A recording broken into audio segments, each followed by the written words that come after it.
by eastrologer.tv. I'm Ernesto, I'm your host, and I'm here with Veretta. We're going to be doing some terrific live free Uranian astrology and psychic readings for you all tonight. We've actually changed our time slot. We've had some changes in availability. So the current schedule that we're going to be doing right now is 12 to 2 p.m. noon. That'll be Mountain or Arizona time, depending on where you are, wherever you're at. And also, we're going to be switching to Wednesdays. We're going to go back to that time slot from 7 to 8 p.m. in the evenings. So that's going to be our new schedule. Just wanted to let everybody know that we're going to be doing that going forward. So here we go. Now, Beretta, are you there on the line with me? Can you hear me right now? I am here. Yes. Perfect. All right. I just wanted to welcome you to the show. And for everybody who's watching out there on our Facebook or YouTube streams, if you'd like to get a free reading, please call the show directly. We're not really paying too much attention to those chats. That's going to be area code 563-999-3070. And of course, when you do call the show, be sure to mute your YouTube or streaming audio so that way we don't get stuck into a feedback loop. Now, I think that pretty much takes care of like all of our admin stuff. I do want to apologize to everybody that I got off to sort of a last minute thing here. Normally I announce the show the day before, but I've just been so caught up in everything else and falling kind of far behind on my own personal work. So, we'll see what happens with the show today. Keep our fingers crossed. You know, we are in the process of restructuring a lot of things and sort of how we do things in terms of the conversations that we have. And, I'm really excited for the direction that we're going to be taking with this in the near future. So you're going to you will start to notice a lot of changes that we'll be going through on the air here. Now, Beretta, before we, hopefully get off and take some live calls tonight, what are the things that we need to be aware of this week? Okay, well, this week is more of the same. It's very similar to something that we had in July. I don't know exactly what that is in reference to, but it seems to be like it's going to be laborious, if you will, not necessarily treacherous, but it seems to be just like shoving a rock uphill all week is the theme. Now, there is a sense of giddy, kind of, I guess, if you will, behind that. But I'm not sure what that pertains to, and honestly, I feel like it has to do more with like a holiday feel. People are getting very celebratory in their actions and mannerisms. So there's a lot of that going on this week. So basically, with the Mercury retrograde, what that boils down to is don't take things serious. Don't start anything if you don't have to. Definitely stay in the game, but take it slow and easy. Don't push yourself thinking you got to rush to the end, because right now the end isn't in sight.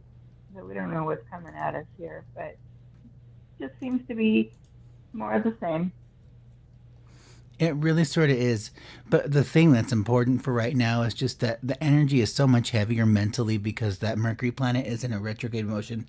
So where a lot of people are wanting to, jump off of a bridge and beat their head against the wall. The thing that's all to be expected. The only thing is just that don't let it hit you or harder than what it normally should. It's because that impact is just greater for this time. So I'm aware of this, and this is one of those things that I just have to walk away from the things that I am not in control of, that I cannot resolve, because it's sort of like, why are you setting yourself up to fail? You're just going to end up hurting somebody at the end of the day, if not myself. So it's not worth it. Walk away. It'll be fine. Come back to it in a few weeks.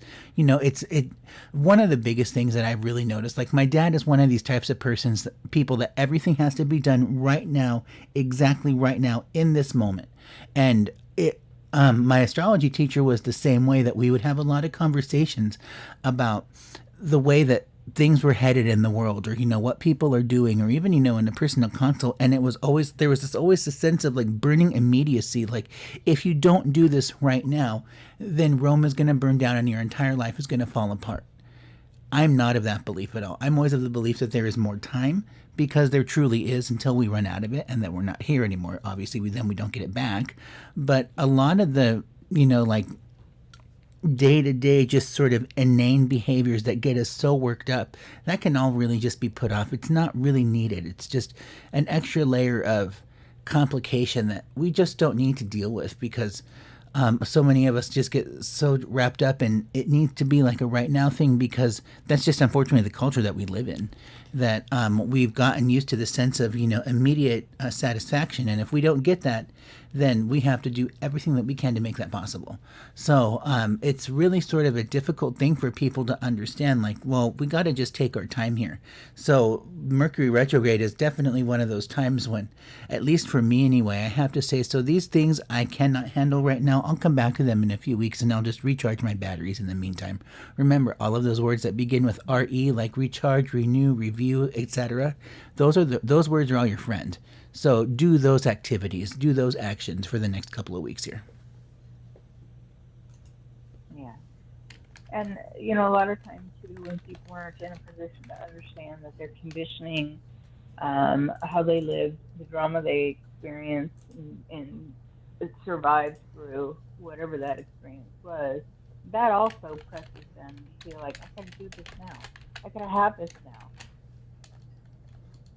And you're absolutely right that the bottom line is no, you don't. You really can take it slow, take your time, be methodical. Don't worry about, it's current. It's going to stay that way. You don't have to rush through it. Enjoy this opportunity that you have. Right, and that's people feel like if they don't take advantage of it now, they lose it, and that's not the case. I mean, but what's interesting though is that, like, in the context of astrology, like, we'll tell somebody that, like, this is your opportunity and you're not going to get it again for a while, but that's referring more to like an actual event. So remember that there's a lot of things, there's a lot of momentum that happens building up to that. Remember, like, you don't just wake up one day and then suddenly have cancer.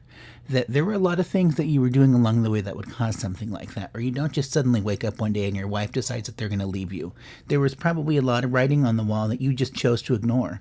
So this is a really important distinction here, that, like, when we advise people on the air here in the show, that we're telling them that, you have this window of opportunity here based on your own actions and what you're doing, but that's just because your actions have created this. So you can jump on this if you'd like, or you can just choose not to do that through your own actions too.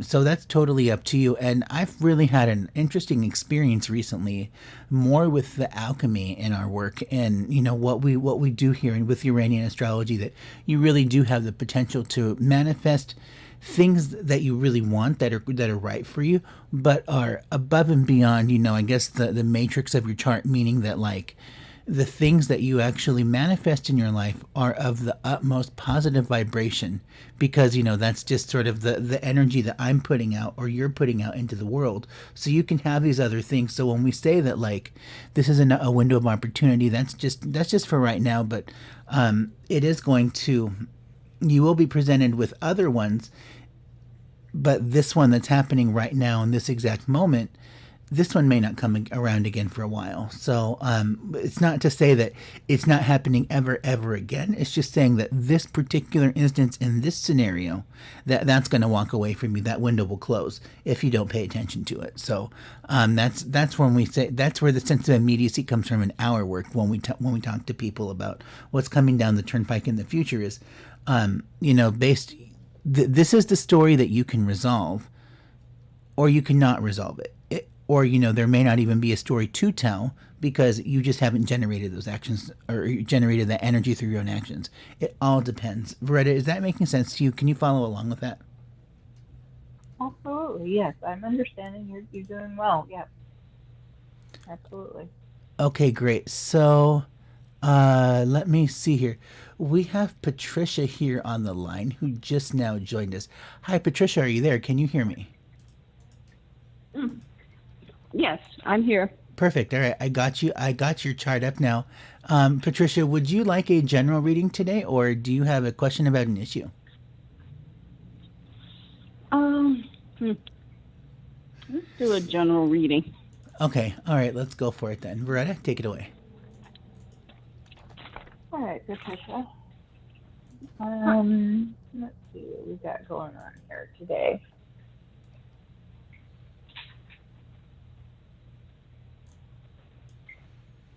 Well, you're feeling pretty status quo. I get a little bit of hassle, kind of tension, struggle, energy. That pertains to something that's not really always on your mind, but when it does come to mind, then it brings you down. And I would say your energy can get so low that it could possibly make you ill. I mean, it would probably mess with you metabolically enough that if you're doing it on a regular basis, it would slow you down health wise. Um, I don't feel like you've got anything coming up that you need to worry about, but I feel like you already have some things going down that you're going to need to continue to take care of. And it isn't necessarily a bad thing. It's just a anxiety, like daunting. I don't want to do this. I hate this. I'd rather scrub the floor before I do this kind of thing. Um, the feeling is though that so there's a multiplicity in this. When I'm looking at whatever these things are, or this thing is, there's a multiple factor that's a contributor to when and how and what will happen when things take place.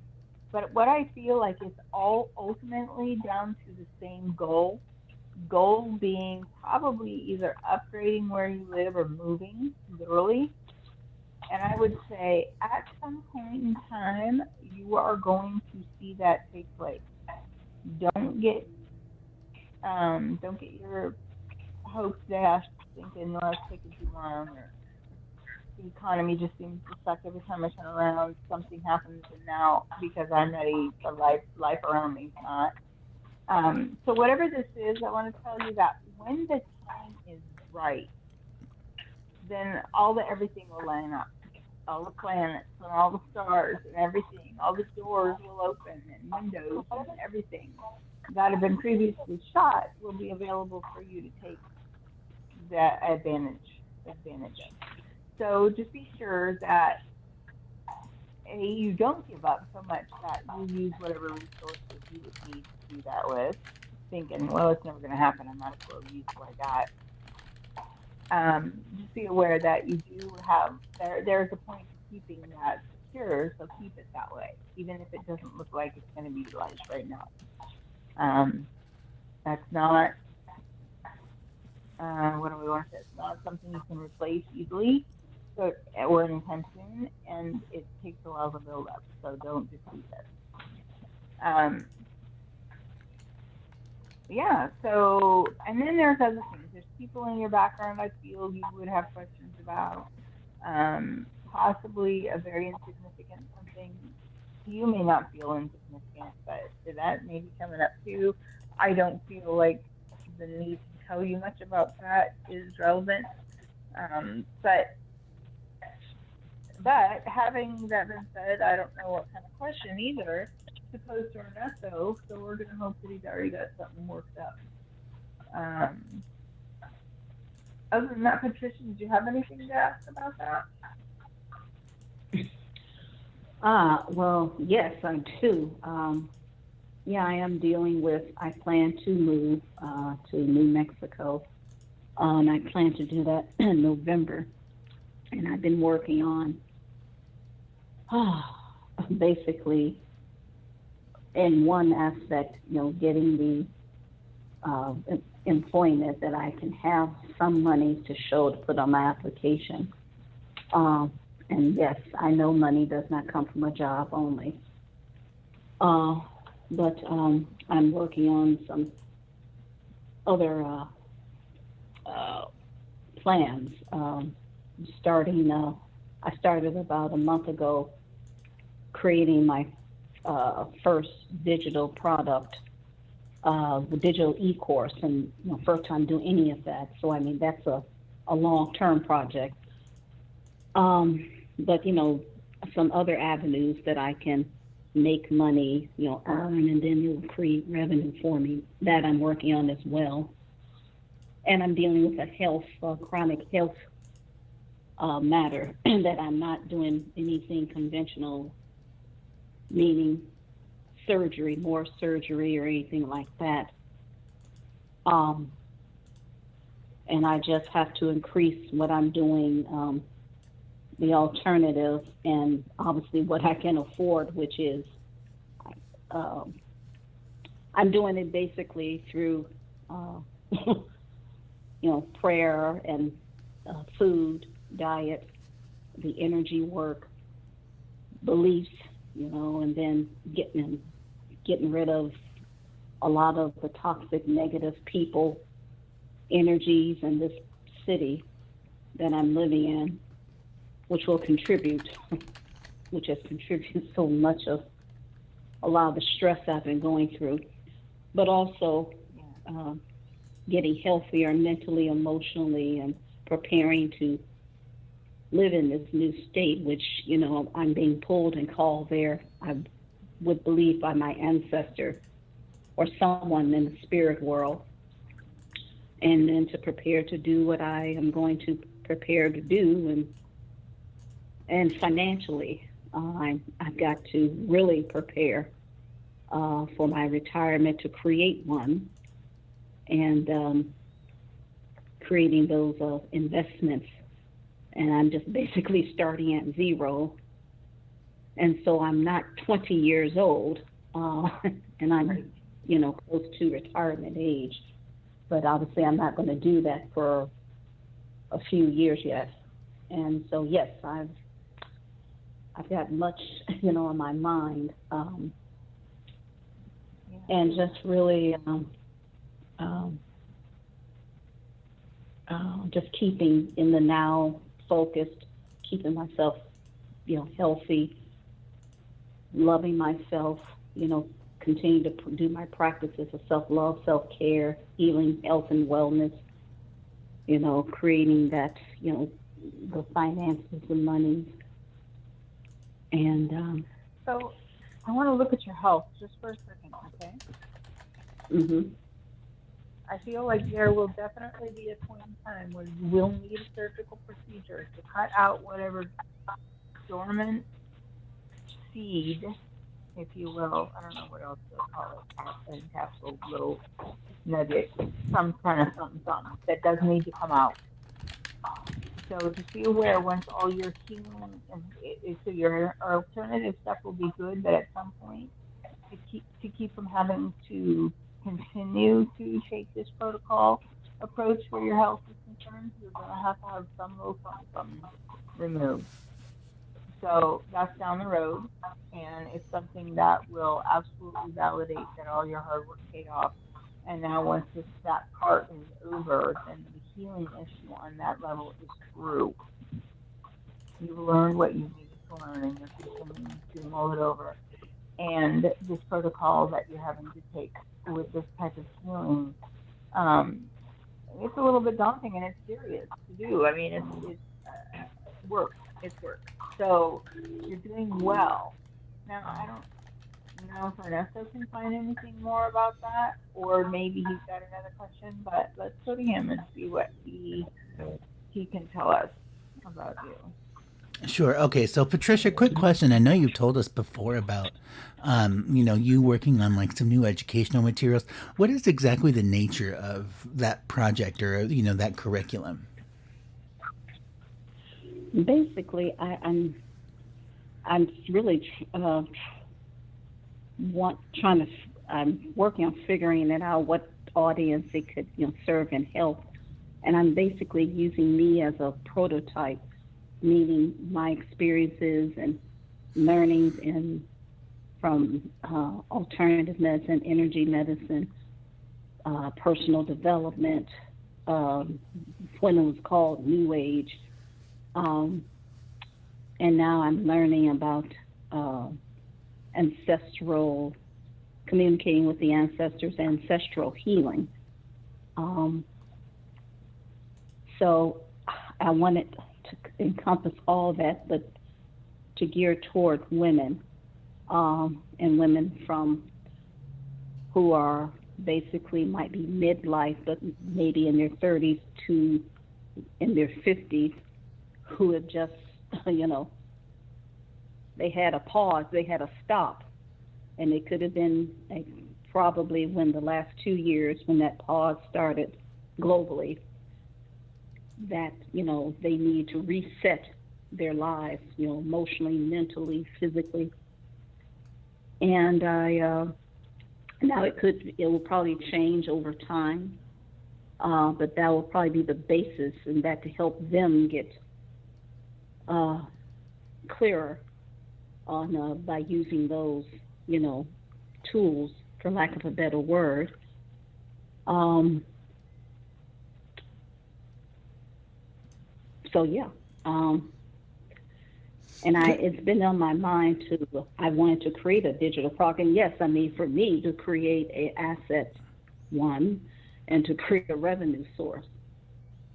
I feel like that, as far as you were talking about earlier about you're going to be relocating and you're thinking about, career options and you want to get all of that stuff ready, where you would really benefit right now actually is to be a teacher.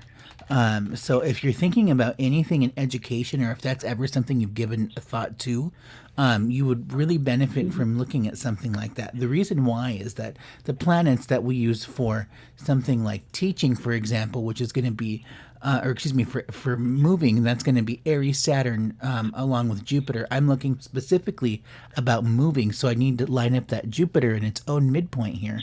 And when I can do that, then I can confirm that, the possibility of moving looks good. But either way, what we can say is when we ask the question about moving in your chart, what does that look like?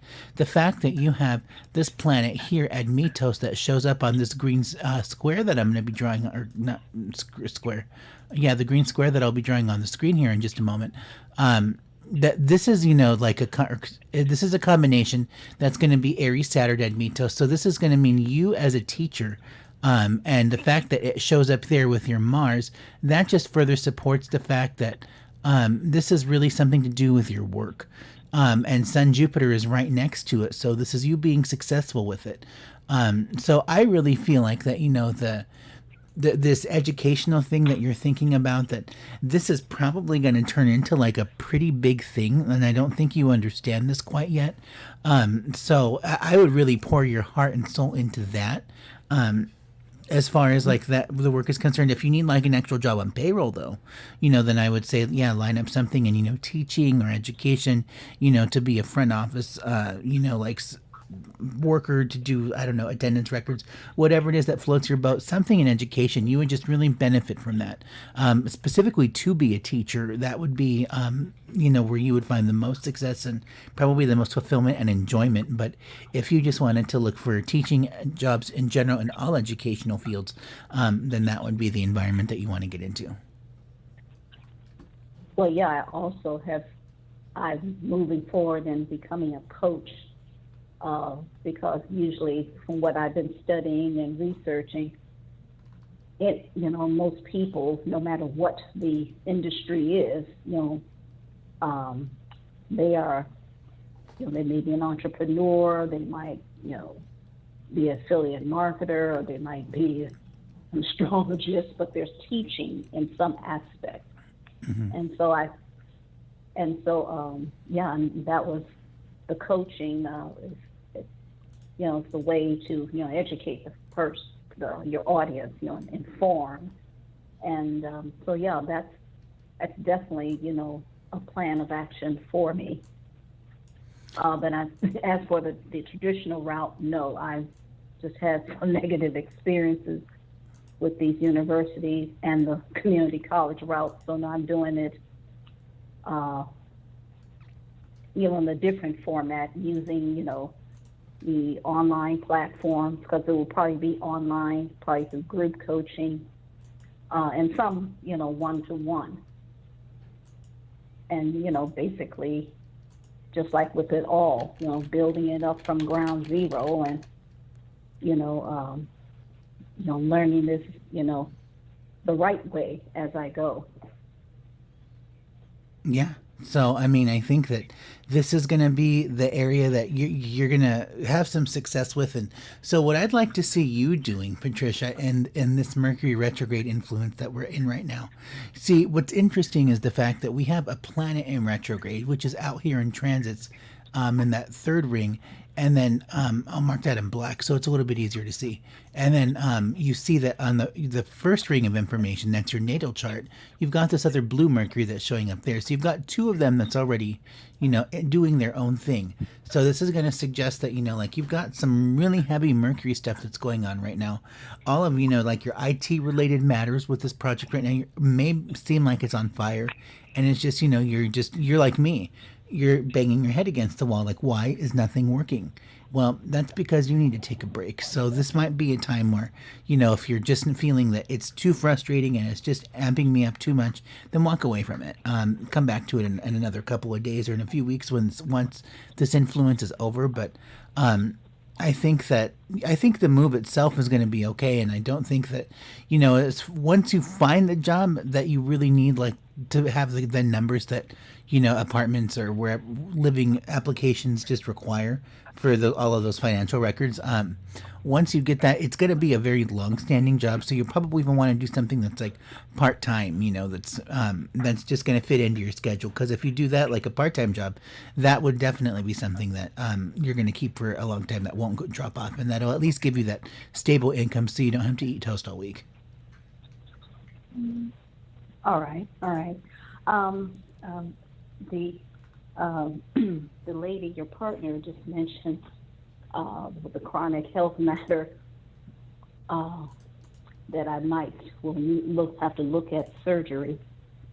I really didn't want to do that because I've had a lumpectomy, and and definitely not with this surgeon here, because I believe a third of my breast tissue was gone, and I don't believe she should have removed all of that breast tissue.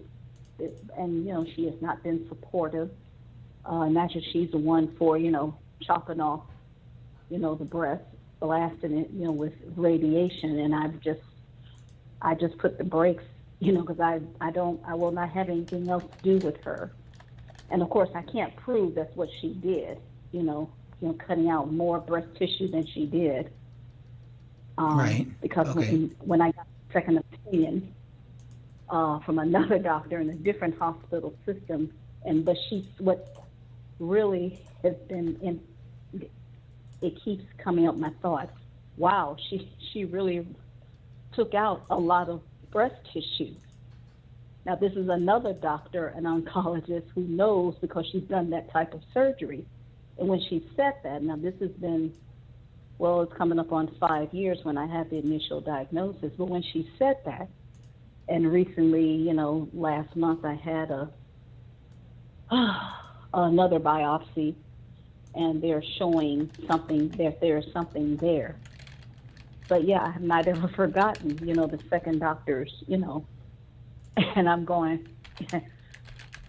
but as I said, I can't prove that she was being she took out that excessive breast tissue on purpose, but I believe that.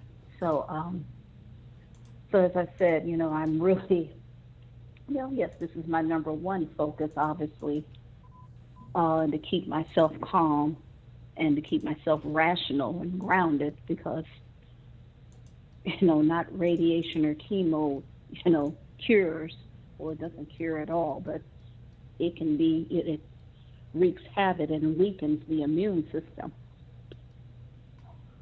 And of course I know this because my mother was diagnosed with ovarian cancer, and she got the chemo. Now obviously she was a more an advanced stage, but within 6 months, she was dead.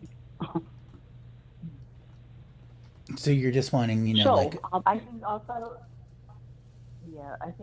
that you're not going to have to deal with what I was telling you about needing a procedure done, Patricia. I don't think it's there. I think it's long after you leave there. Mm-hmm. Okay. Yeah. And So that may anyway, be what gives you the courage to go ahead and take different steps. And then once that's done, it's done. You don't have to deal with it anymore. Right. Yeah. Yeah. But so, I would have to tend to agree with you that you got a Raphael from your first surgeon. But hang in there, and when you get to somebody that you can trust, it says to you, yep, looks like, we may need to just, to be sure, take all that out, and your drama is over, then you'll know that's the time. It's time. Yeah.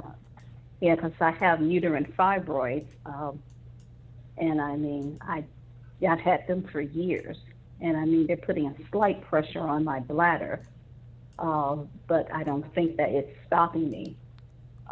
So I probably would want to have not that surgery, I mean, just to remove them, but obviously I'm not pressing for that either. Yes, not right away. Well, Yeah. just stay status quo. Moving forward with what you're doing is Right. what your best bet for healing will be.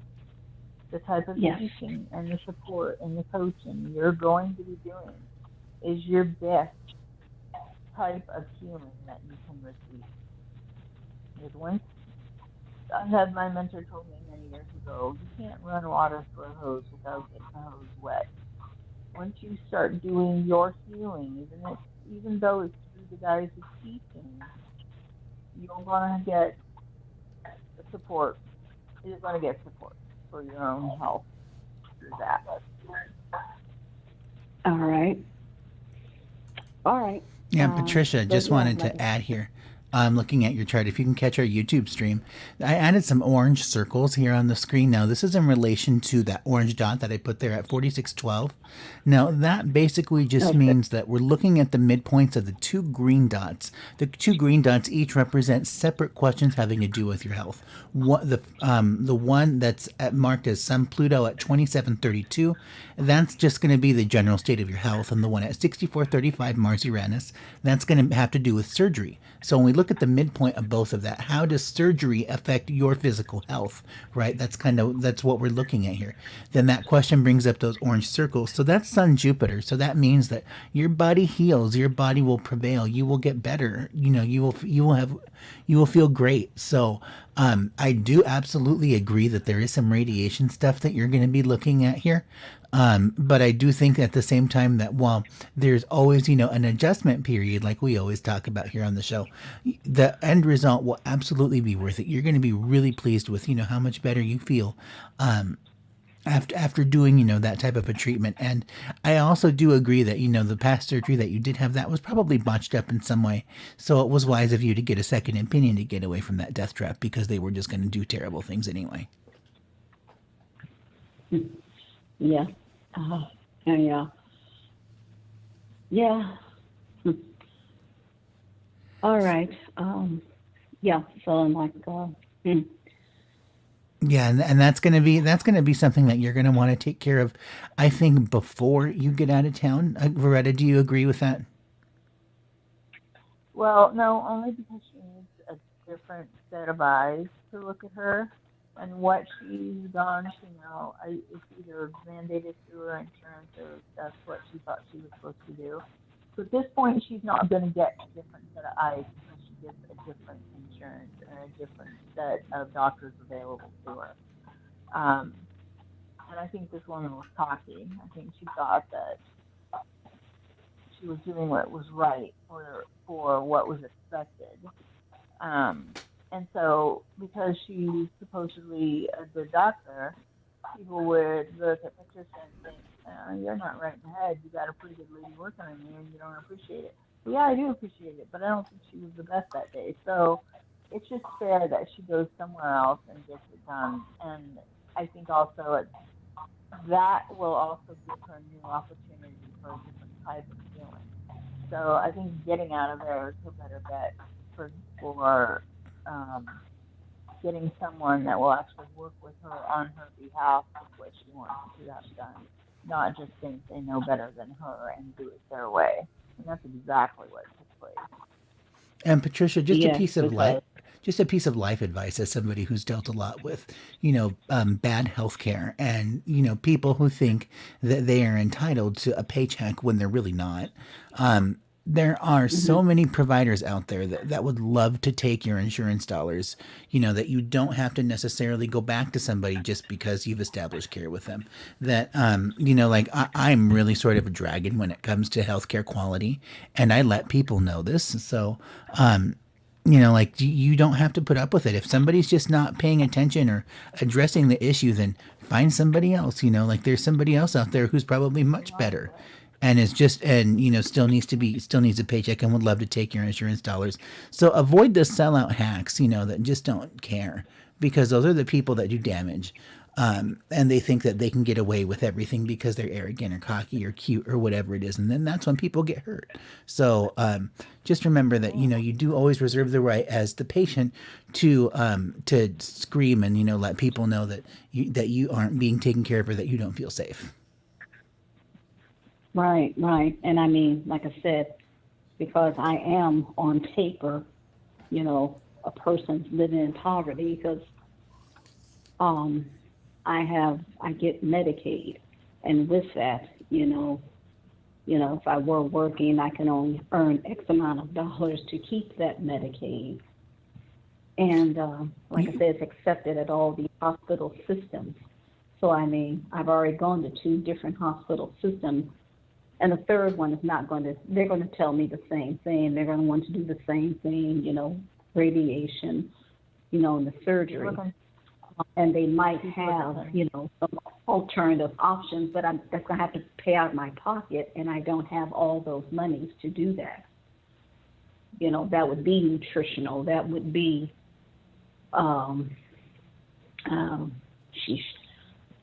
vitamins. My research is vitamin C IV, some other types of therapies that I believe are valid. Because I've looked at out of the country as well, in Mexico, but nothing is guaranteed. Patricia, have you done body testing on yourself through all of this?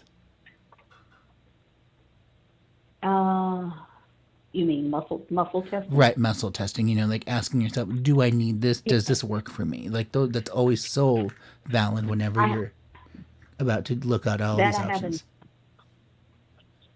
I haven't done that. I've really gotten into the habit of doing that recently, especially when it comes to self-care options, because it's like my body already knows if this is good or bad for me, and then that way it tells me, all right, so these are the things that I can keep working on, and these are the ones that I can avoid. Right. Yeah, I hadn't done that on my body, because I'll do it, either standing up, and obviously if I go forward, that means a yes, and if I'm going backwards, that's a no. Yeah. But you can yeah, also do I mean, it with choosing doctors, Patricia. You can do it with choosing doctors. You can run names through you. And I encourage muscle testing as well, because that personalizes exactly what that individual needs to know. And it's not just a holistic answer of, oh, yes, that's good for you. Well, yeah, it might not be. So you should do exactly in the manner that Ernesto is suggesting, with everything that comes in front of you, including your teaching, your coaching, and what you want to do to make an impact. So right.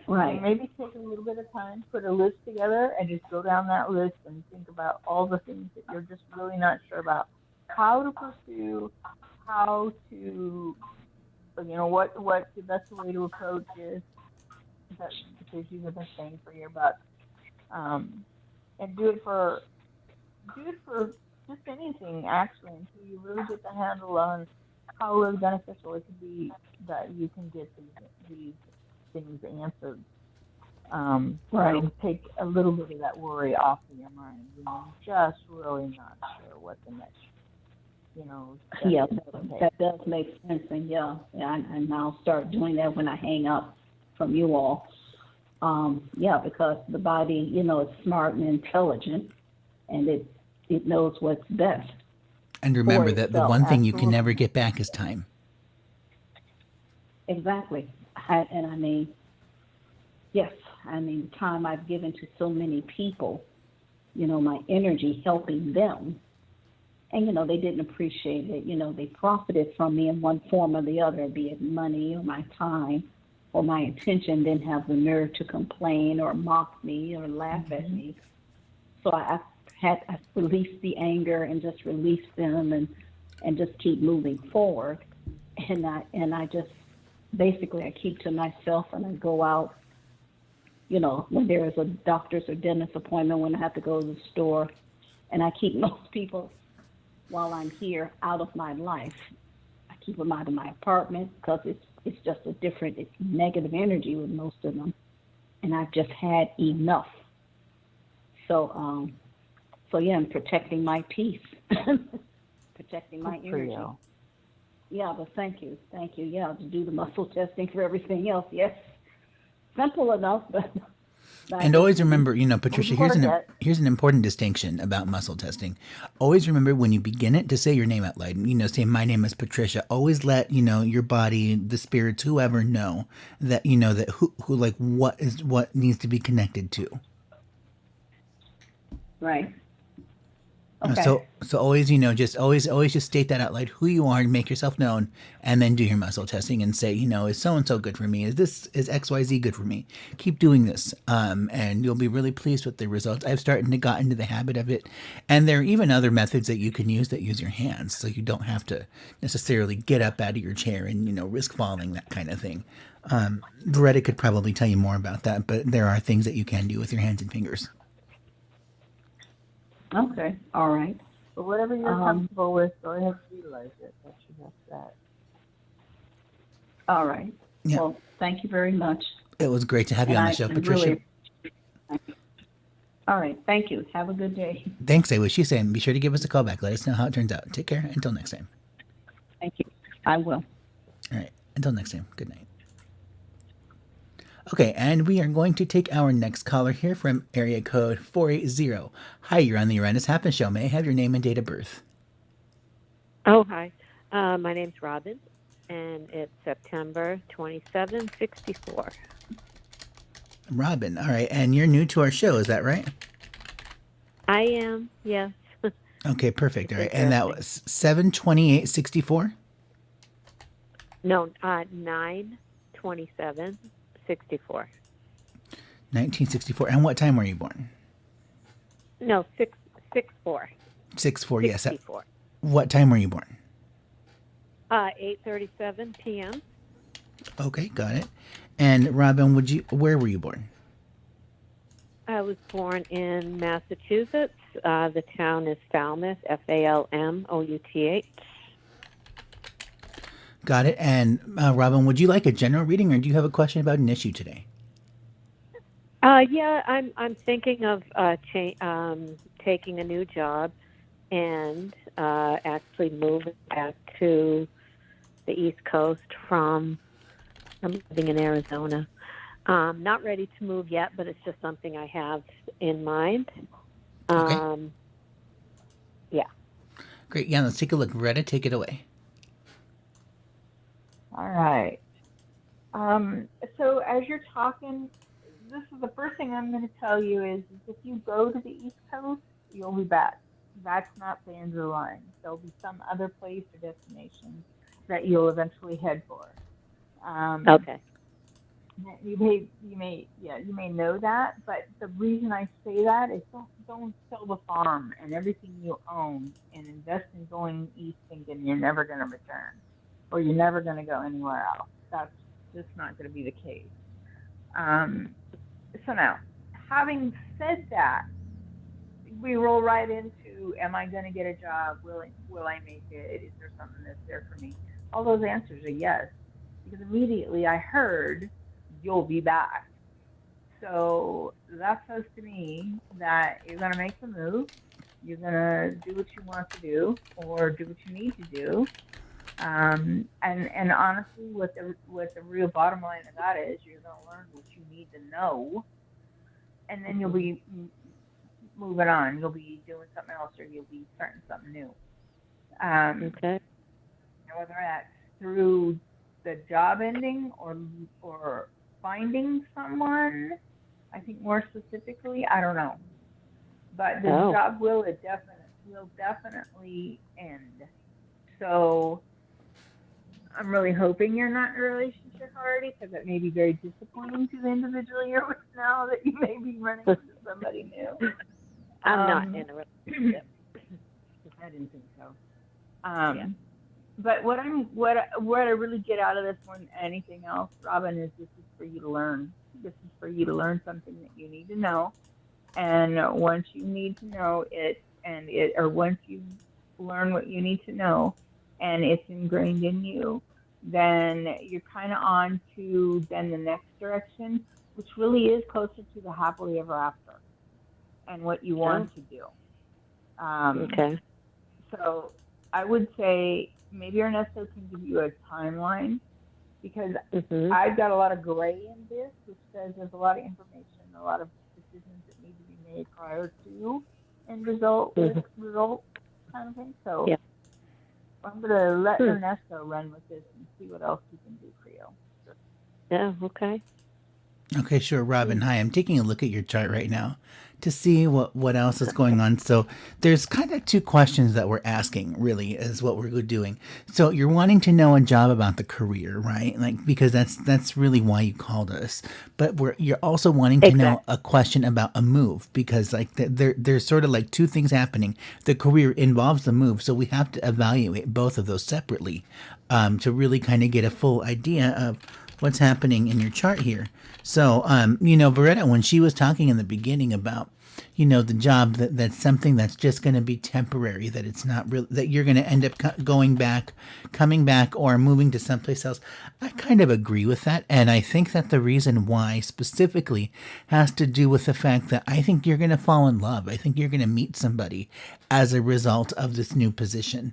And that's going to end up triggering some other type of move. So I think that was what Veretta was picking up on there, was that there's a new love interest that's going to be coming into this for you. And this is somebody that, is more of like I don't want to say a marriage partner, but it's going to feel like that. It's going to be a serious bond. It's not something it's way more than just casual or, just friendly. This is like a legitimate relationship. So this is going to be something that's coming into you. And I think that's also that the job ending and the relationship coming in, those two events are going to be very similar to each other. And I do think that the job is going to end. And the reason why I think that specifically is because you've got Admito showing up in a double pattern here. So that's going to be a planet that's going to trigger endings. So the fact that you've got this showing up like that in this arrangement, this is telling me that, there's something that the job is going to go away, but it's not really going to matter to you so much, because you're going to have somebody new that you're going to meet in a love relationship, and they're doing their own thing anyway. So they're probably going to have some ideas about, like, hey, would you like to move to this location, after the job is over? And you're down for anything, because, you don't really have any plans for yourself at the moment, except to be with that guy or with that person, whoever they are. Oh, interesting. Yeah, relationship wasn't focused. I just felt like it maybe soon, but I wasn't quite there. One thing I just want to clarify, so I am waiting for a new job, and I would be ending the one that I'm on. And I intuitively kind of thought, if I do get this new job, it's an opportunity to meet new people. So maybe that ties in. Does the job have anything to do with like IT or like future technologies? No, it's auditing. I'm in the insurance industry, so it's moving away from being a claims examiner to being more overseeing other people, what they're doing. Not quite supervisory, but sort of making sure people aren't making mistakes. Okay. But it's not IT specifically. But I will be using a computer, obviously. Right, obviously, because everything is, that's everything these days. Let me see, what is this? So great. Okay, perfect. So, now, as far, I do think that you are going to end up in the new relationship when you come there. So, or once you. Shortly after you get there into the position, that there's going to be a new relationship. When we look at the question about moving, which is the next thing that you really want to know about, I feel like the biggest obstacle is going to be that there's going to be like some contractual weirdness in wherever you end up going to. Like you really want to make sure that everything about the rental or purchase agreement, that's all, something that you are on board with, because I get the sense that like there's really something that could just go wrong there in a bad way, and then that totally upsets your living situation and possibly jeopardizes the job as well. Oh, okay. Yeah, it's not set in stone. My home is back east, and I've been in Arizona for 10 years, and I have 2 adult children that are pretty settled back east and 2 grandkids. So, part of me is like, well, I guess I should. I love Arizona. I like the weather, but part of me is like, it's almost a should in my head. I should go back home. I want to be closer to my grandkids. But it's just been sort of in the air in my head. I haven't made it concrete. You're really just not sure about it? Yeah, exactly. Yeah. Yeah, I don't think it's going to be the kittens and rainbows that you want it to be, or that it turns out in your head. I think that, you're going to really sort of feel sort of stuck, and it's going to create regret pretty fast. The reason I say that is it's like you've got this Hades and this Hades that are both coming down to that Saturn. So those 2 planets together, that's just going to mean prison, jail, very difficult energies. Yeah. And the fact that, this is something that you would do by your own actions, to move out there, that it would become a self-imposed jail that, that you could get out of if you weren't in that environment. So I think that, you moving, that it could create, an environment where you just don't really, it's not really what you want. It just feels kind of like, I'm really stuck here, and I wish it wasn't like this, but it is. And I could make it go away, but I feel sort of obligated, to live in this situation because this is what I need to do. So, I mean, this is sort of one of those scenarios where I feel like that if you move there, then that's really going to be where, like Retta was picking up, you're going to come back, because you're just going to say, oh, this isn't what I wanted. This isn't what I signed up for. Let's try something else. And I think that's what Veretta was picking up, that you're gonna come back. That's the energy there, is because that's not really a story that you're supposed to have. Like, I mean, really, ideally, what we'd be looking at with something like this is, are the grandkids that we're talking about here, are they pretty rowdy? Are they kind of rough? They're toddlers. I mean, one's a baby and one's a toddler. I wouldn't call them rough. I mean, one of them did live out here in Arizona for her first 2 years, and then my daughter and her husband moved back east where his family is. So, yeah, I don't know if I could call them rough. Well, really. Well, I feel like that if you were there, you would be providing like some type of like responsibility lessons. Like that they're kind of just left to be feral, for the lack of a better word, and for you to make it more pleasant and enjoyable, you kind of have to instill some life lessons here, that they're just not getting in their own environment. So that would be a major theme that you would be working with, if that was something that you were interested in. So I think that that moving back home, that the family aspect of it, I think, is just going to be quite challenging. Work-wise, I think you're going to be fine. I think you're going to like the work stuff, but the family stuff, not so much. The work, yeah, the work is going to be much more what you want. So you might just be committed to that, and then that becomes your prison. Yeah. Okay. Yeah. Maybe you're picking up on the difficulty that I feel with my daughter's in-laws. I had thought to myself, well, if I move out there, I would love to be around my grandkids, but I thought I might be stepping into a hornet's nest. It's more like a dragon's den is what I would call it. Is that what you're picking up? Yeah, my daughter's mother-in-law is difficult, and I didn't want to get in the middle of it, although I'd like to be supportive for her. Mm-hmm. Yeah, there's some difficulty there. But I felt like, well, she needs me. So, yeah.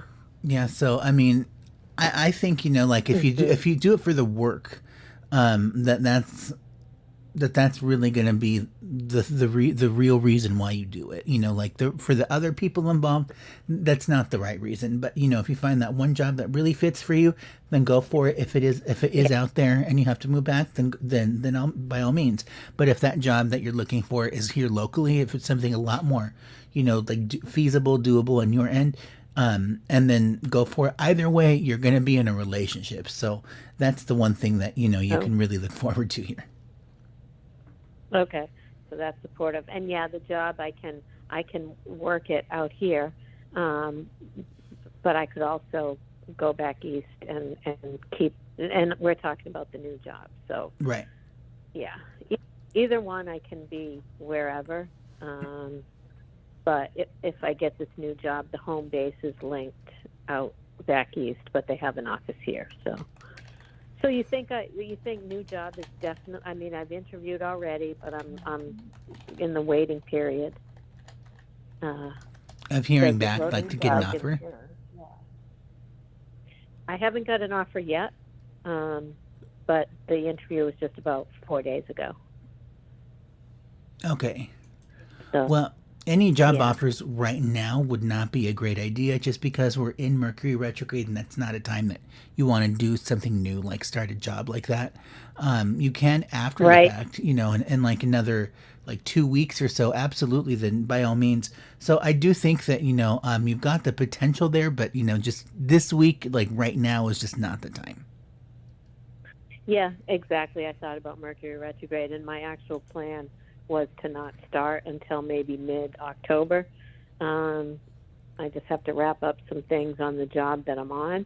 But the job I'm on feels it's still in the same industry, but what's happening is there's some negativity that I'm feeling, maybe because of my experience and my age, and it's not just me, but feeling overworked, pushed to train the younger people, and feeling like, oh, they want to send the older people out to pasture.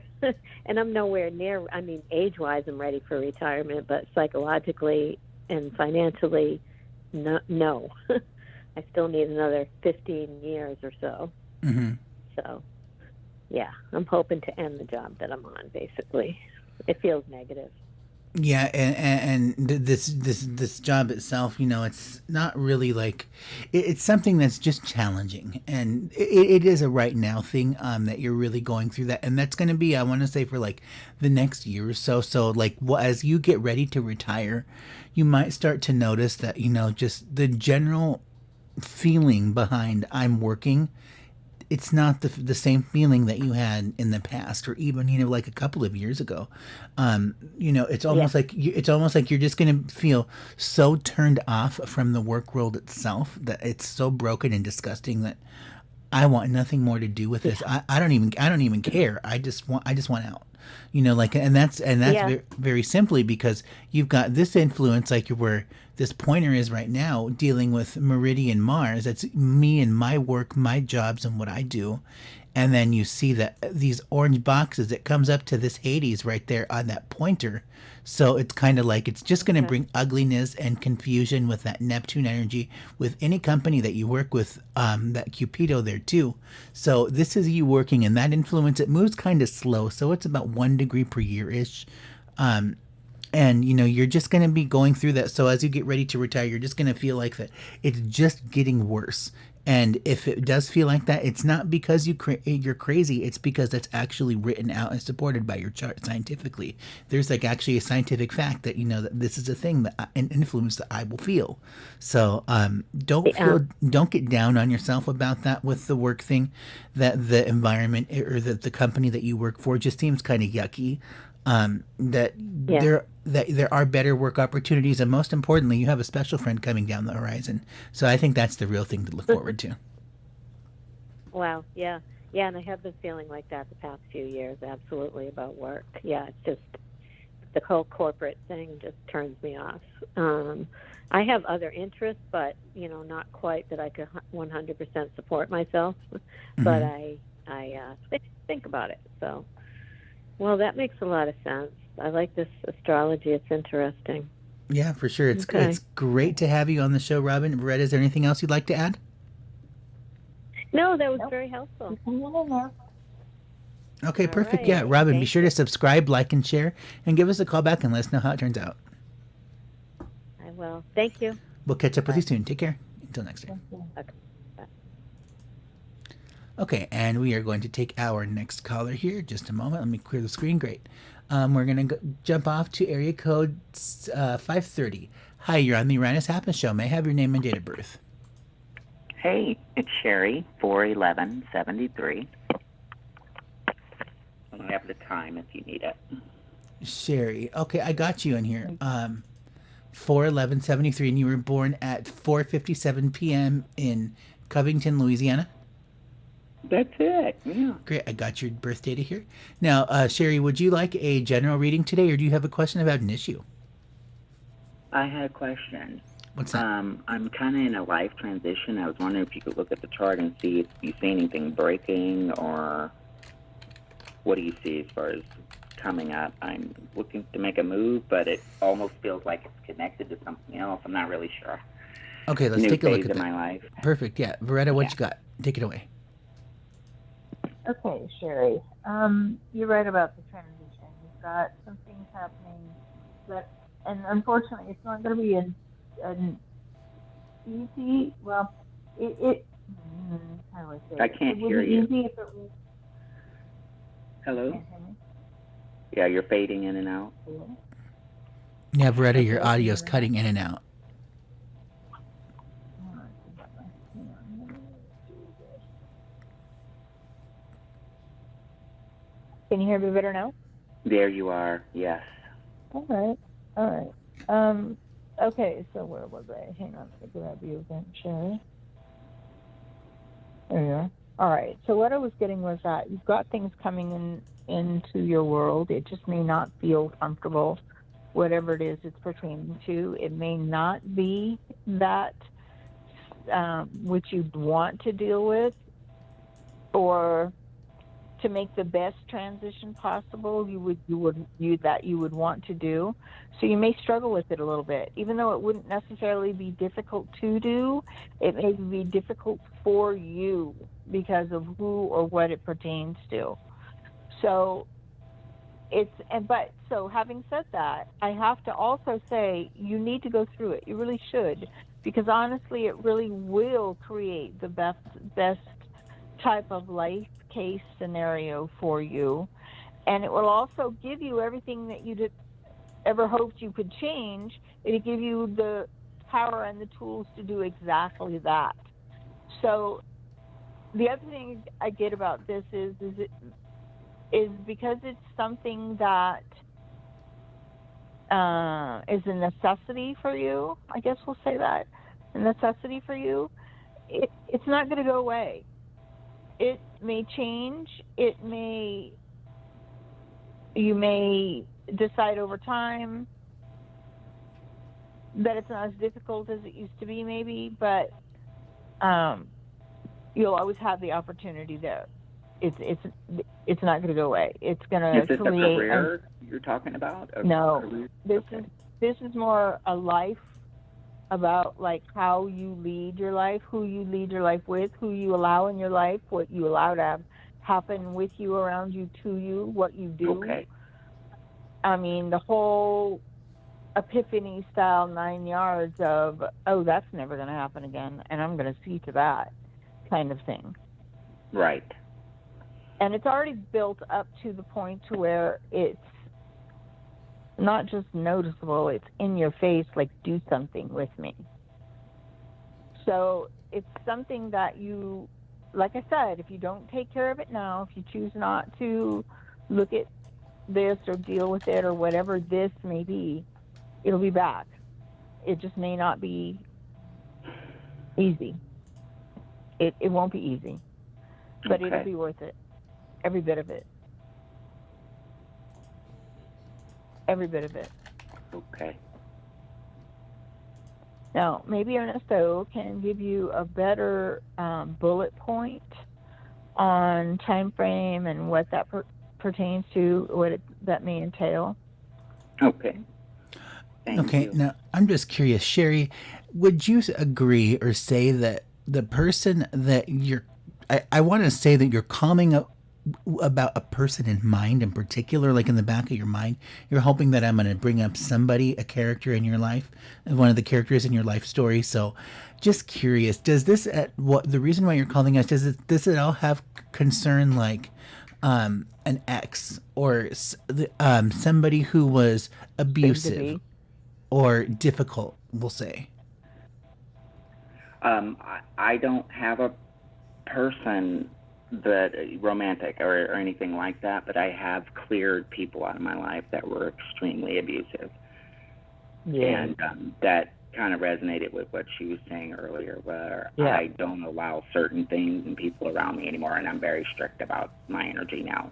Right. I get the sense And that right like now I'm in this phase where I don't know what the next part of my life looks like, and I really need to make a move. And I'm not sure what's going on there. I want to see if the stars showed anything to you. well, I think you are going to move, and you're probably going to move far, like out of state, not close to where you are currently.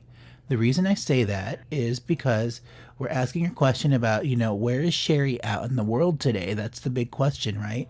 Where is your soul? And what we see on that green dot that I have on our YouTube stream, it comes up to this Apollon planet 2 times and also has that midpoint of your Aries Pluto. So this is you in change.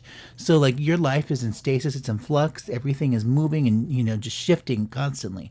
Everything about you, and you're so, in a sense you're like in a healing period of life, after some some separations from people that were not healthy for you.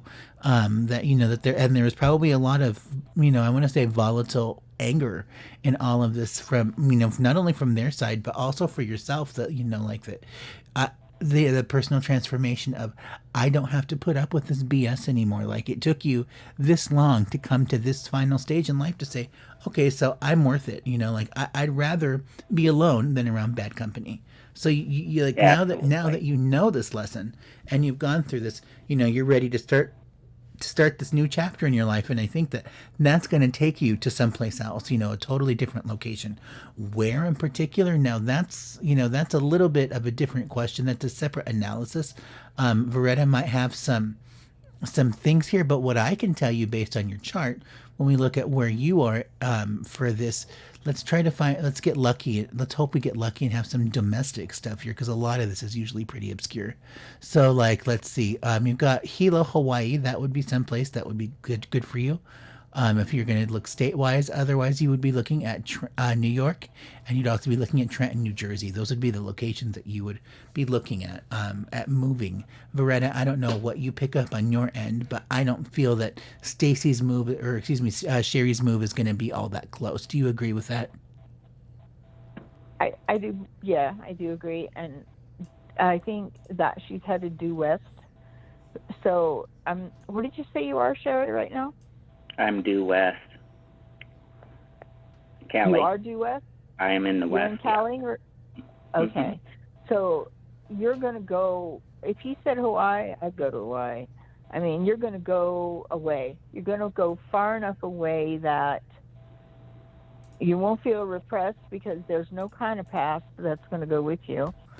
Unless you bring it up, unless you say whatever it may be. But I feel like the what do I want to say, leftovers of your life originally is what you're going to reap the benefit of. So it would be wherever it is that you would go, that you would find that kind of support. Yeah, I guess support from whoever it is that you find, and wherever it is you go. It's either going to be someplace already, or you have contacts. You may not know the place, but you know people in it. Okay. That's good. Yeah. It feels really good. Whatever it is, it feels really good. Any time frame coming up for you? On a move? I feel, the move itself is a variable. Now, I don't know, Ernesto, what do you get on that? No, I'm taking a look. Let me see, let me take a look at a few things here. So, no, not that color. This I use this color coding system. It just kind of helps me to figure out, where everything is and where it falls in your chart. So let's just run this real quick. Great.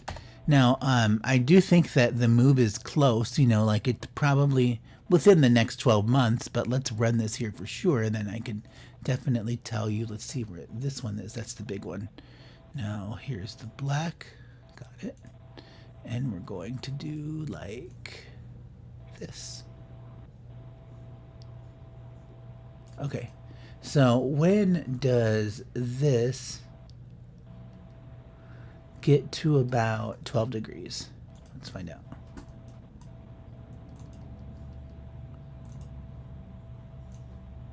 Oh no, I don't have that ephemeris. That's why.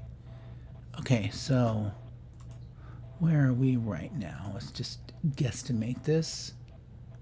So that's about 216. If I advance this by a month, what happens? Aries, Saturn, got it. Okay. So it's moving a little bit the opposite direction. Okay, so it's 2657. There. Okay. All right. So you're probably looking, I want to say, by right around the first of the year, that's going to be the time, and it's going to be cold when you do that. And I do want to say that you will be around water. Like this is someplace that you're going to have to fly to. So like Hawaii definitely is someplace that you're going to want to consider. I don't know how obscure that sounds to you. Saying Malibu before, and I just thought that was too wild. It's too wild. Really? Well, I mean, Hawaii, Hawaii is just as crazy. Beach, maybe? I don't know. All I can tell you for sure is that water is definitely going to be involved wherever you go. Okay, fair enough. Fair enough on that. And you'll probably have to fly there. So that's going to be wherever you're moving to, pack light. You're not going to be taking a lot with you. Okay. So, and this is going to be coming right around the first of the year or so. And I think that the transition will be smooth, and it's going to be a lot of what you're really kind of looking for and haven't gotten out of life in a while. Awesome. That makes sense, guys. Oh my goodness. Thank you. Okay, great. Yay. Well, yeah, Sherry, we're so glad that you called the show today. Be sure to give us a call back in the future and let us know how it turns out. Awesome. Have a good Sunday. Thanks, you too. Until next time. You too. Take care. Bye. Okay, and that is everybody for the show here today. We're probably going to close this out a little bit early, but before we do that, let's have a conversation about some of the things that we were talking about recently, the other day when we met up.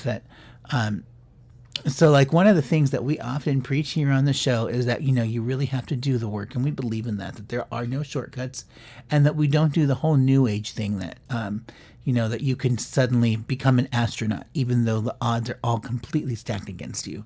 That, that you have to work within the matrix or parameters that you're given in life. That's called your birth chart. That's what I look at. So when you ask a question, I'm always trying to find the formula that correlates with it. So that way I can give you like what we would expect that story to look like based on the other information that we have here. So, but that's not necessarily to say that you can't have the things that you want in life that, just aren't there. It just means that you have to do the work to manifest those things. So I have to change myself to manifest those things in the outside world.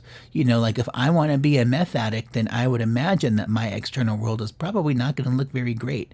And I may not have, like all of my teeth, for example. Well, what do you expect? Because I chose to be a meth addict in this instance. So my external world is going to reflect that. So if your internal world is, really focusing on like positive change and, like let's say you're going to the gym and taking care of yourself and you're really getting that whole self-care piece down, then yeah, your body's going to reflect what you are doing because you're doing the work. So that's when we say, like do the work. There are no shortcuts. It doesn't mean that you can take diet pills and that suddenly you're going to look great. That's not the way it works. If there were shortcuts in life and we could sell them, believe me, we'd be millionaires because there's definitely a market for that kind of stuff.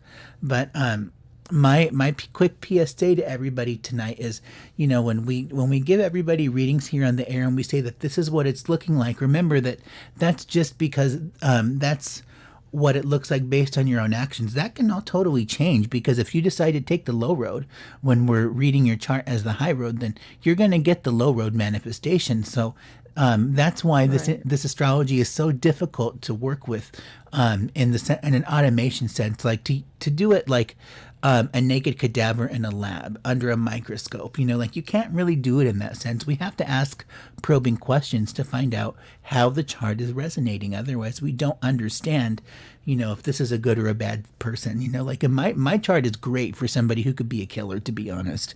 But because I have such a sense of God in my life, and that was introduced to me very young, then we know that my chart looks way more at something like metaphysics than using knives to hurt people. So those are two opposites or two extremes of the same energies. So it's really very interesting, and that's why you always have to ask those probing questions in something like Uranian astrology. Whereas, like in the word standard astrologers say that, well, we're going to talk about this in 12 houses and give all of these opinions and everything.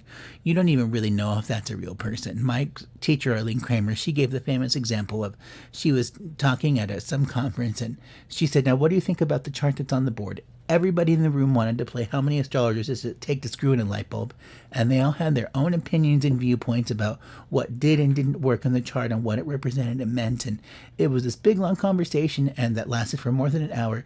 Finally, she says, okay, so this chart is my dog. And she said, this is the importance of why you ask probing questions to the client before you even start the reading. Because if we don't know how this chart is resonating, then, how are we able to even read the person at all? So that's an important step here I love that example that she just chose her dog's chart and everybody got all fired up about it. Yeah. So, Veretta, that's a great story to have. Yeah, from the perspective of like metaphysics, how does how does all of this sort of work for you in your day-to-day life?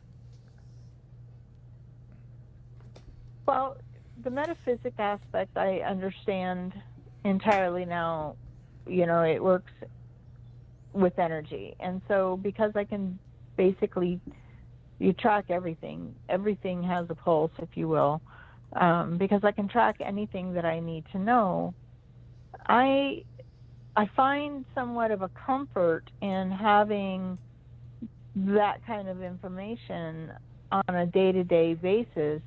Whereas prior to, when I had a life and I did the whole mom thing and family thing, and I would agonize occasionally over things that once I ingrained myself to know that I had the answers to whatever I needed, I wouldn't need to worry unless that's who I was and predisposed. Life was a lot easier for me. I wasn't in fear. I had no fear. I had no anxiety over what was to come on a day-to-day basis. Now, to be fair, I have to also say that resonates more on a faith-based challenge.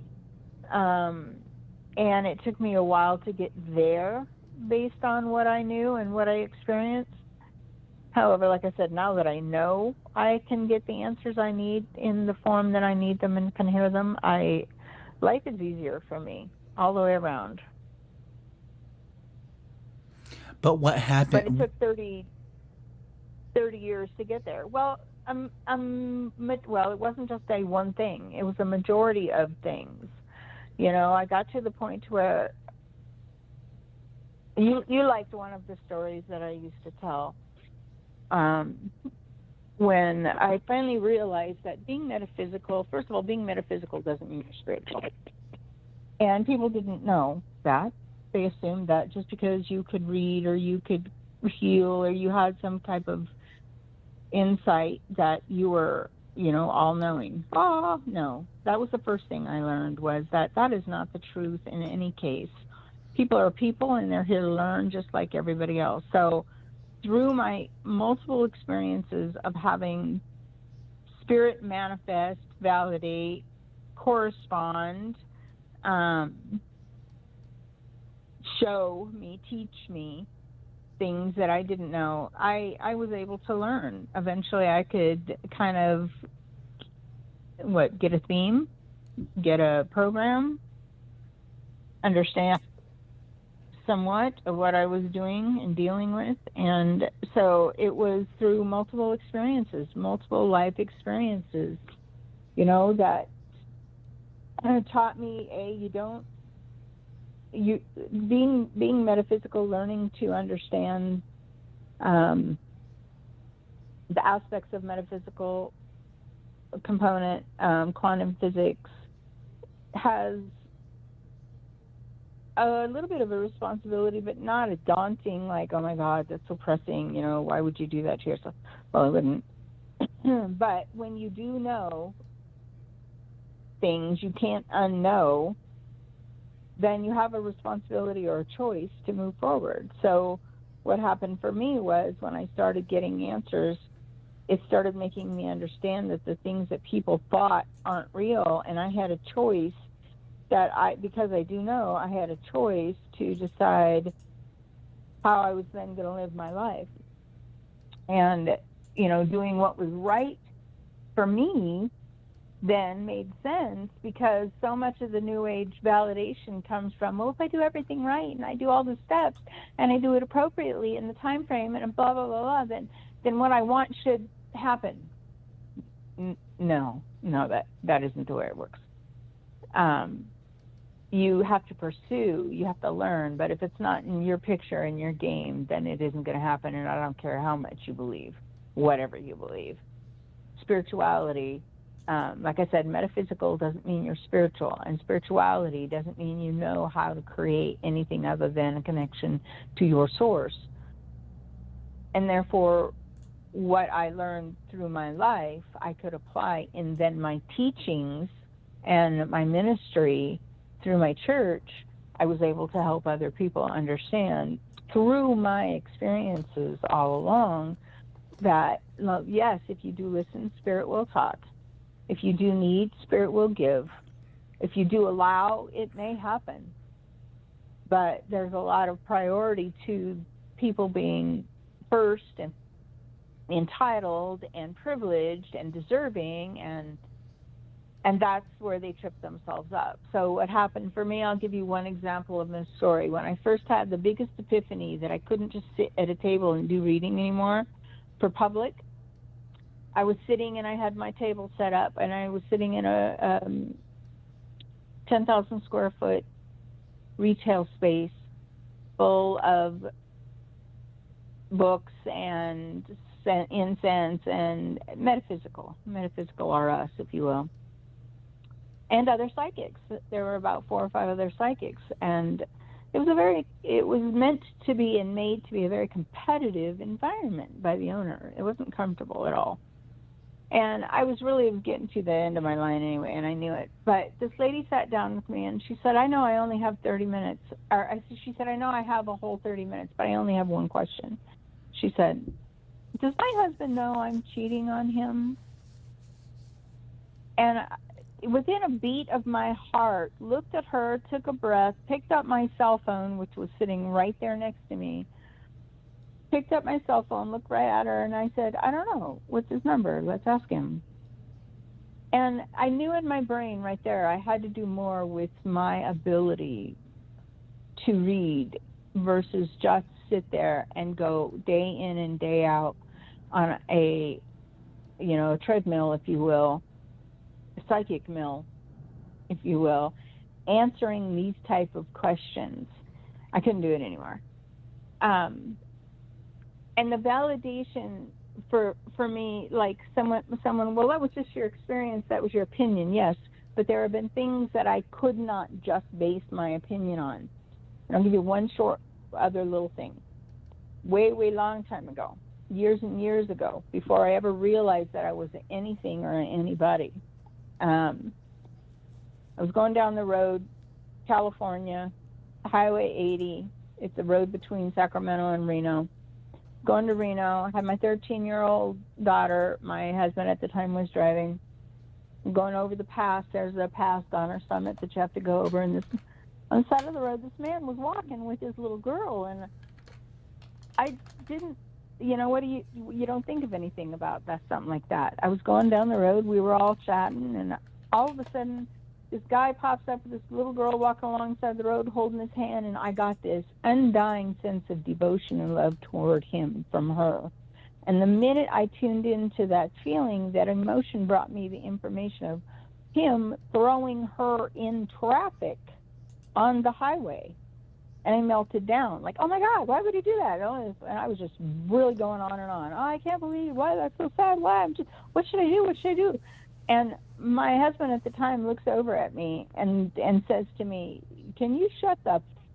You are scaring this out of your daughter in the back seat. And I looked back, and I was. She was like totally panicked. She didn't know what to do. My mother was having a freak out about a guy walking alongside of the highway. Oh my God, she's lost it.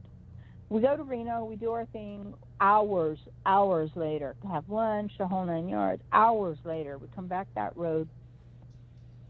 Sure enough, and I totally forgot about it until we turned the bend on the highway, and on the other side where we'd been coming were EMTs, mortuary, highway patrol, red tape, news teams, the whole 9 yards. And oh my God, something did happen. So now I am freaking out.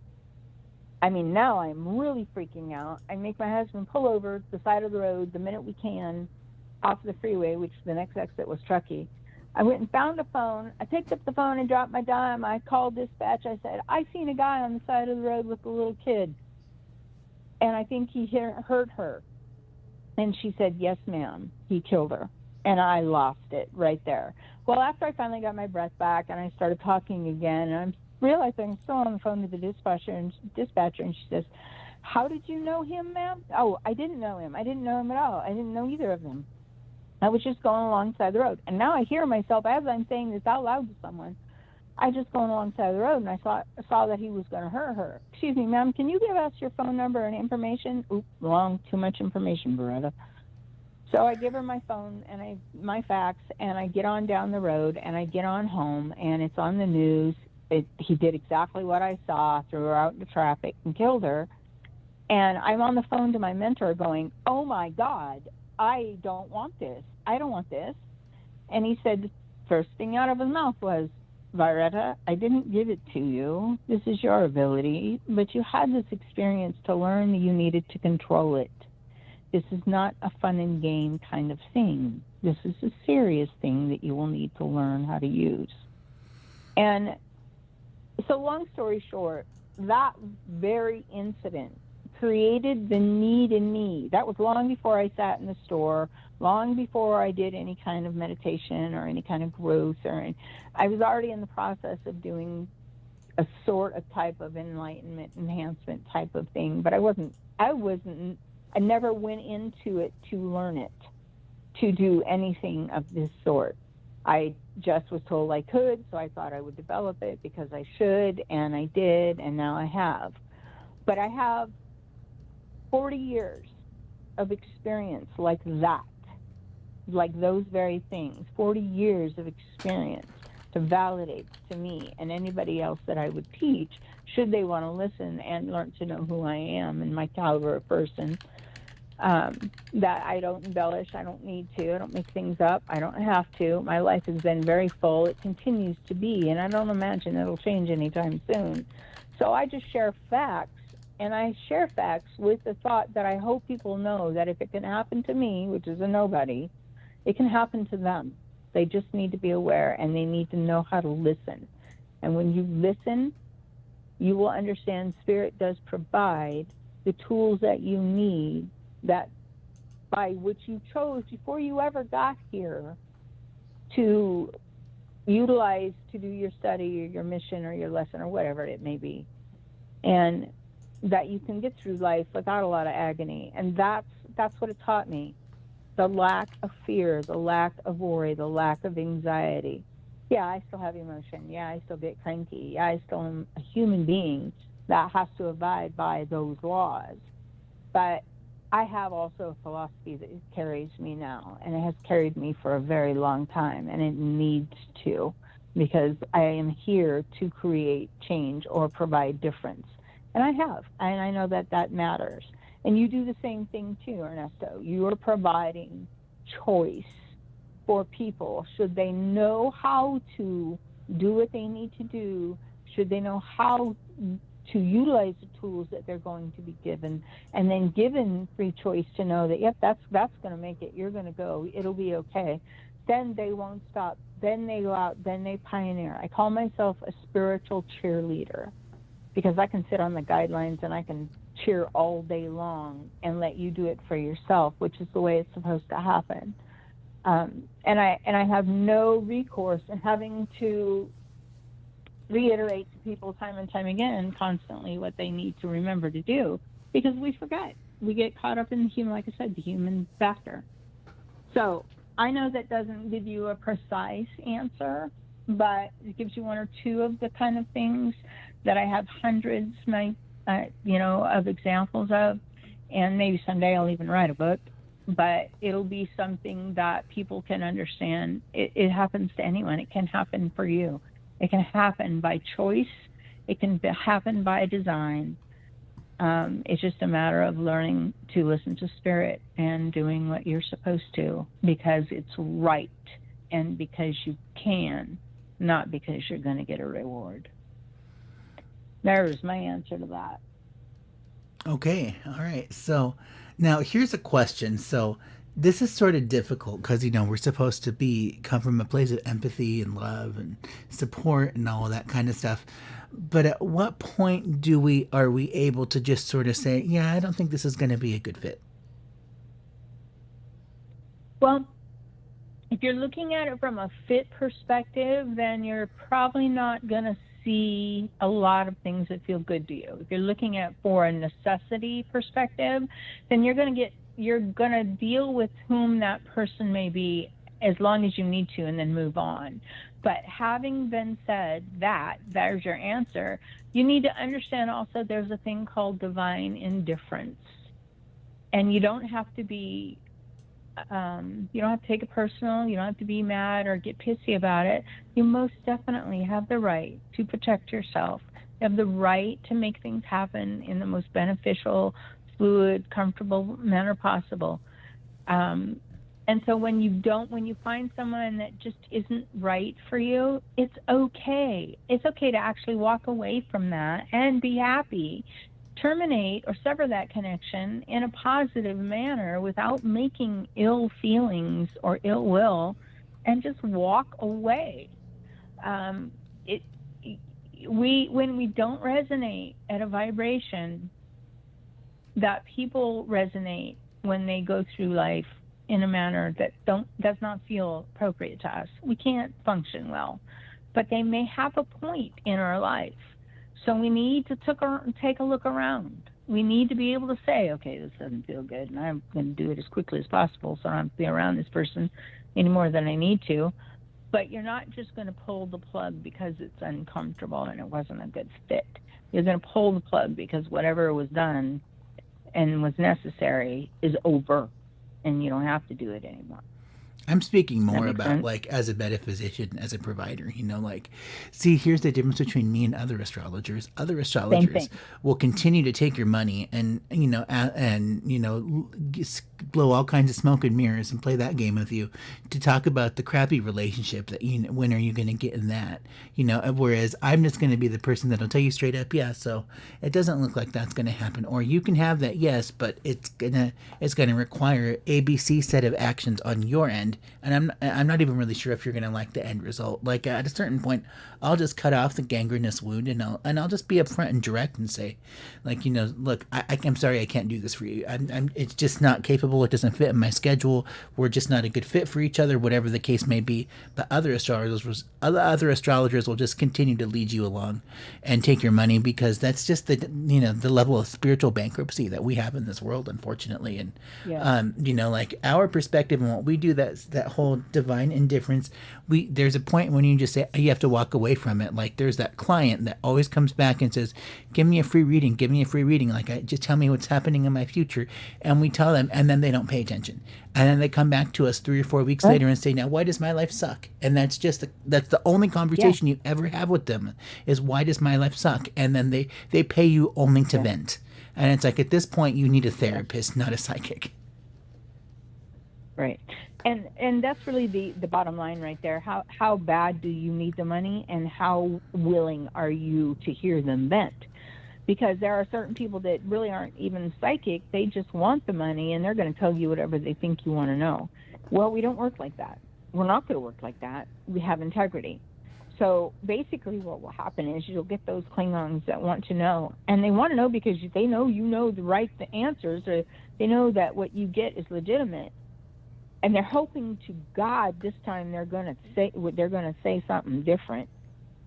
But they're willing to pay you, even though you say no, it's not going to be different. It's going to be the same thing over and over. Now, after a while, yes, it gets redundant. But you really have to ask yourself, what is this person benefiting and what am I benefiting? Am I open for business because I'm needing the income?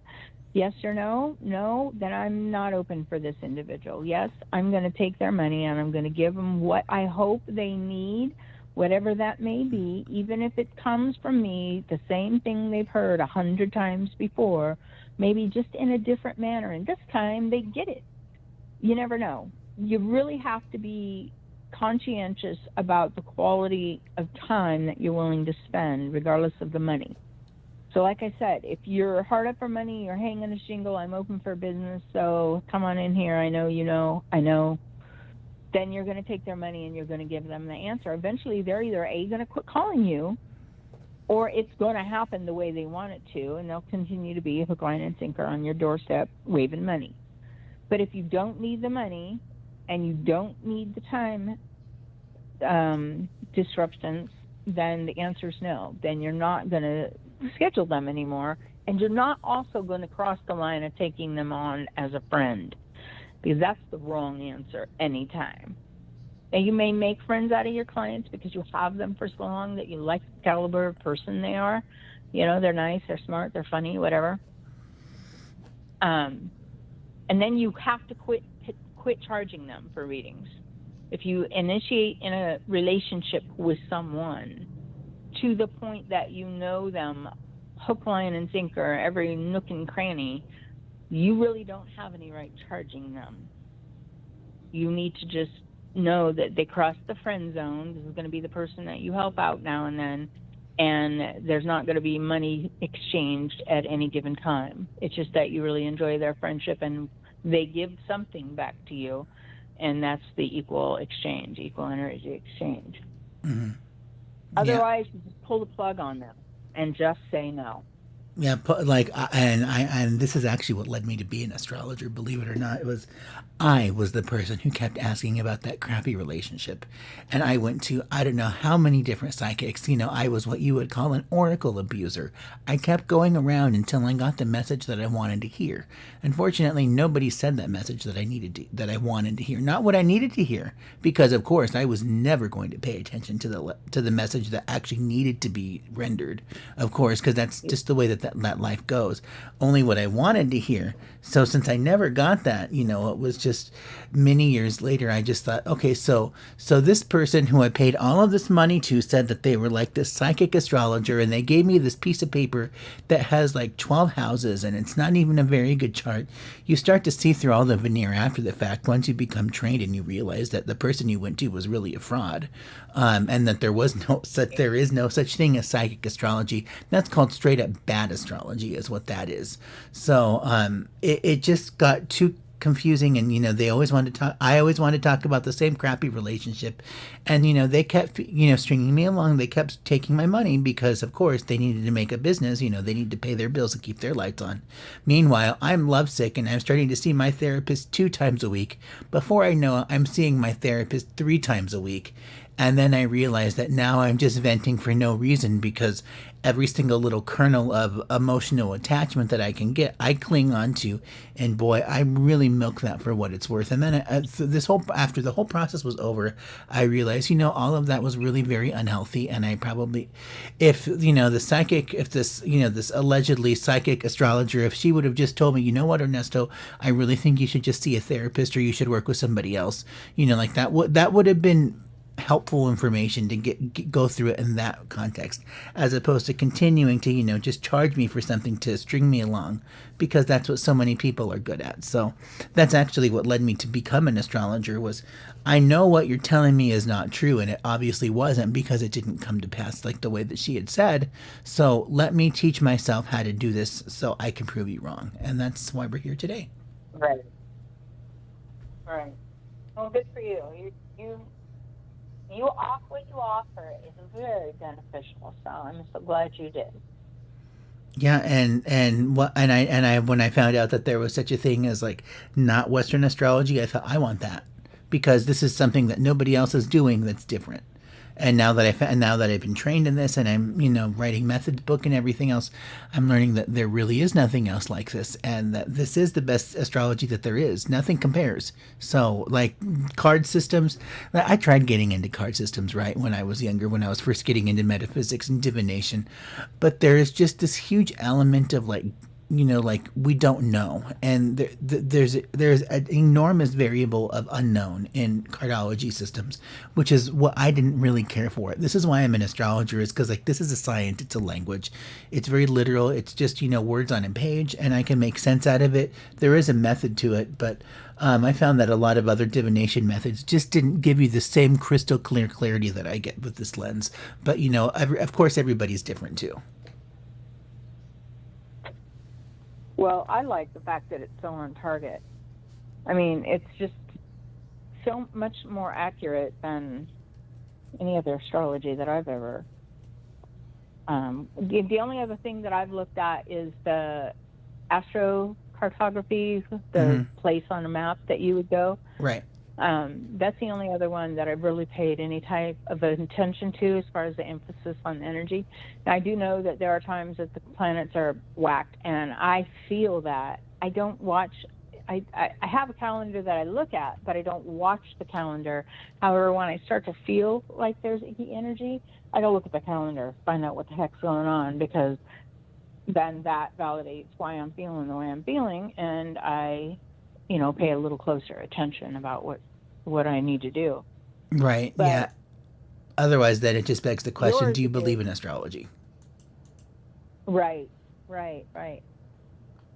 So, I'm glad you took it up. It's so beneficial, and I really like doing what we do. I mean, it's interesting for me, for you to find it.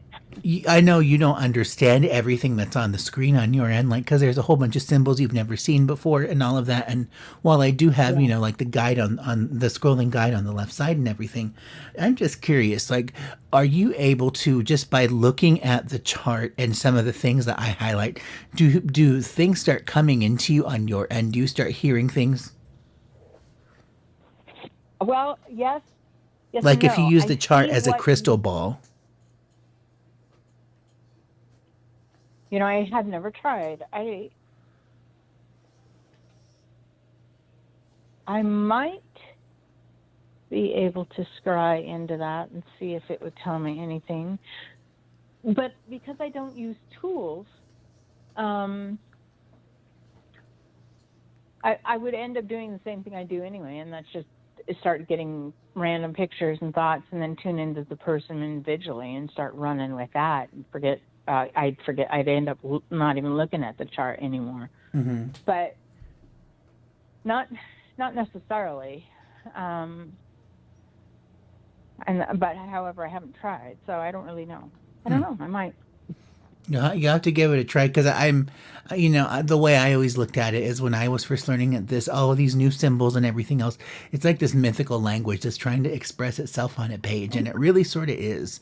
Like if you get into like, hieroglyphics or any of those symbolic types of languages, this is sort of what we're reading here.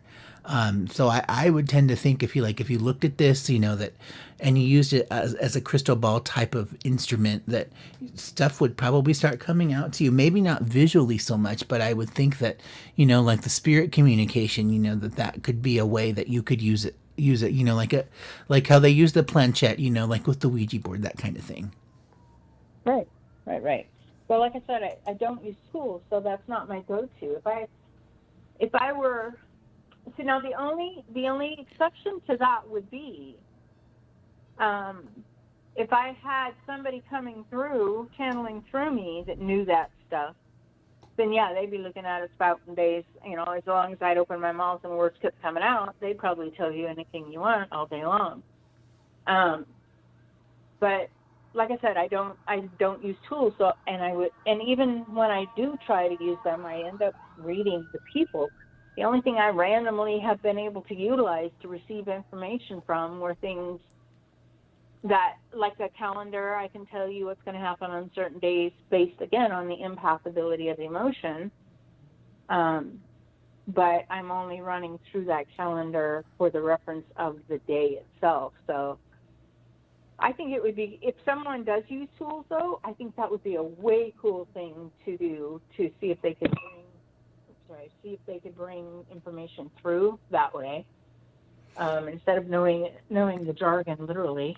Well, But once just upon a reading time, from- I think when we first met way back when, didn't you use tools for a little bit? And then what happened in your career and experience that you just sort of realized, I don't need these things anymore? Okay, so true story. That same 10,000 square foot retail space with all the psychics in it is where I got my first public exposure to being a professional psychic. And so, because I am an empath and I'm intuitive, clairvoyant, clairsentient, clairaudient, physical medium, trance, channel individual, she decided I needed tools or I didn't look real. She decided I needed to use something that people could see me actually using as a divination form. And so she told me I needed to learn how to use cards. And she gave me a set of cards called Trust Your Vibes by Sonia Chiquette. And it was an oracle deck. And she said I needed to learn to use that deck so I would look more professional, proficient, whatever. So it was a challenge, but what I ended up doing was I learned to use the tools, but like I said before, I ended up literally just reading the person more than utilizing the tools and just kind of saying, oh, look, the cards say da-da-da-da-da, when I was actually just receiving it in my head. But I did utilize how to use the pendulum. I also utilized divining rods, tuning forks, oracle deck. I never picked up runes or bones or I Ching discs, but that was the same thing as dice, just throwing them and seeing what they would form and reading from the formation. I can scry, which is like looking in a crystal ball and seeing what's formed in there. So she told me I needed to use tools. And then after about the second year, I was carrying most of that 10,000 square foot floor with my psychic readings.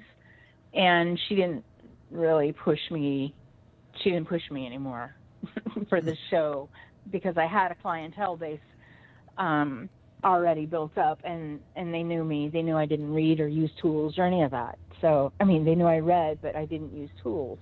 So it wasn't such a necessity for her to mandate me to have a show for people. Yeah. And that's what happened. It would be like, if I went to a psychic fair or something like that and I'm a scientist, I would show up, respectably in a white lab coat. That would be appropriate, for me to wear. Whereas, like the store owner is telling me that I need to wear a turban and some ridiculous outfit like Walter Mercado, that kind of stuff. Exactly. She told me literally the first event I did for her was a house party. She told me I needed to dress up as a gypsy. So yeah, like I said, it wasn't a very positive environment, but it taught me a plethora of what I needed to know about the multiplicity of people, of their character, personalities, the whole 9 yards. And it also run me through the gamut of the things that I would experience there, sitting on the floor, 8 hours a day, 5 days a week. And then I whittled it down to 4 and 3 days a week, but that was okay because I was busy and I was okay with knowing that I didn't have to go in there 5 days. I could still make an impact and be available. Yeah. So, And hopefully in the near future, we're going to be starting up some online classes for like intuitive development and all of those kinds of things. So do stay tuned for that. For all other things Uranian Astrology, be sure to check out eastrologer.tv, and you can also sign up for email updates over there. So we do have some exciting things coming up for you here in the near future, starting, I want to say, in like the next month or two. So we're looking forward to all of those new and exciting things for you. So Veretta, it was great to have you on the show. We're going to close out a little bit early today for you guys, just because we kind of got off to a late start announcing. Everything's been really crazy and insane. So we will be back with you guys Wednesday night for a 1 hour slot. That'll be from 7 to 8 p.m. Arizona or Mountain Time, depending on where you are in the country. And remember, you can get in touch with Veretta at verettavision.com. That'll be her personal website. I do want to thank everybody who's out there listening in the archives. Allison, hi there to you. I'm sure you're picking up our show someplace, and to everybody else as well. So thanks, guys. We will be back with you guys on Wednesday night for our next show. And as always, it's been real. This is the Uranus Happens Show. Until next time, take care and good night. Good night. Thank you for using Blog Talk Radio. Goodbye.